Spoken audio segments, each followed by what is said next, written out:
अररिया में एक एएसआई की हत्या हो जाती है, मुंगेर में एएसआई की हत्या हो जाती है। अगर पुलिस ही जो है असुरक्षित है तो आम जनता की क्या स्थिति होगी आप समझ सकते हैं। और ये सिर्फ मार्च की घटना है, ये 2 पुलिस पदाधिकारी की हत्या सिर्फ मार्च की है बस।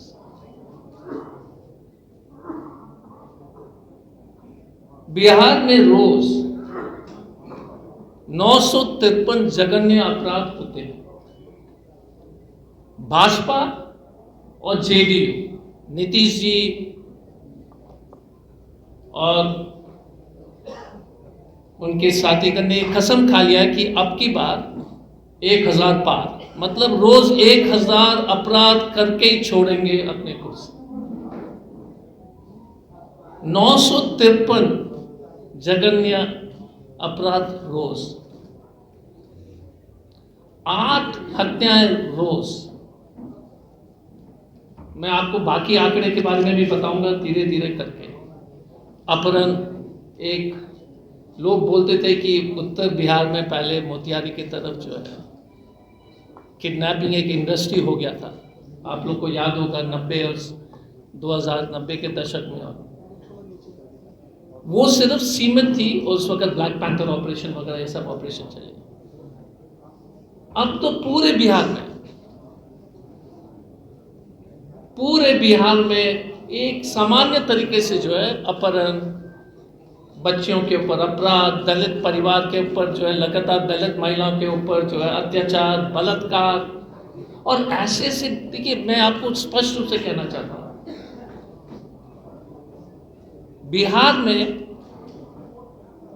ऐसा नहीं कि क्राइम पहले नहीं होता, बट रेप अजीब चीज है कि बिहार में इस तरह का कभी रेप नहीं होता था।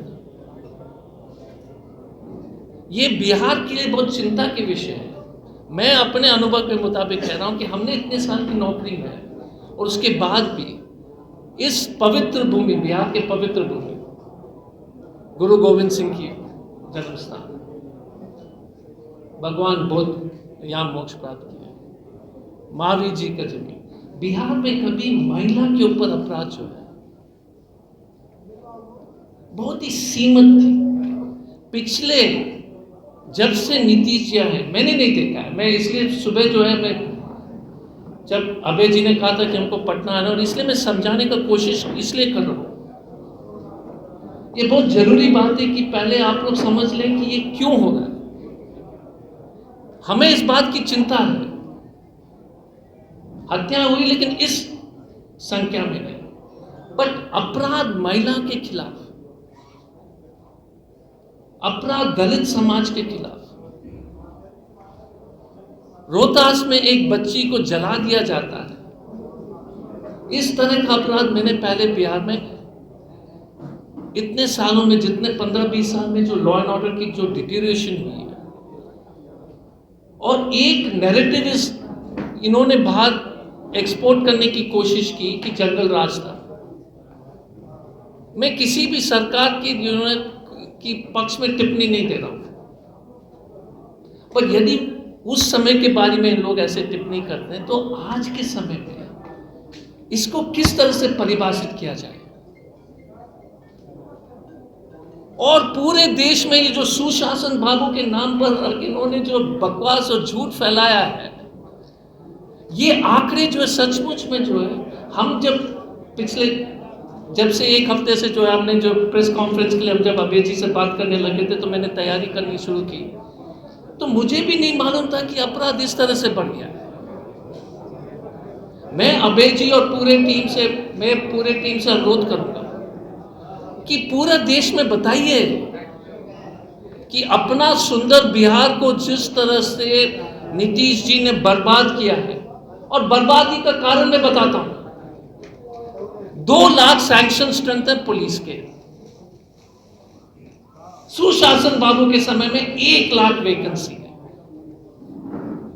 पुलिस की वैकेंसी पर जो पुलिस की जो जरूरत पुलिस है वो, और बिहार की सैंक्शन स्ट्रेंथ जो असली जरूरत से बहुत कम है, उस वैकेंसी में भी 1 लाख की जो वैकेंसी है, 2 लाख का सैंक्शन स्ट्रेंथ है, लेकिन 1 लाख पुलिसकर्मी की बहाली नहीं हुई।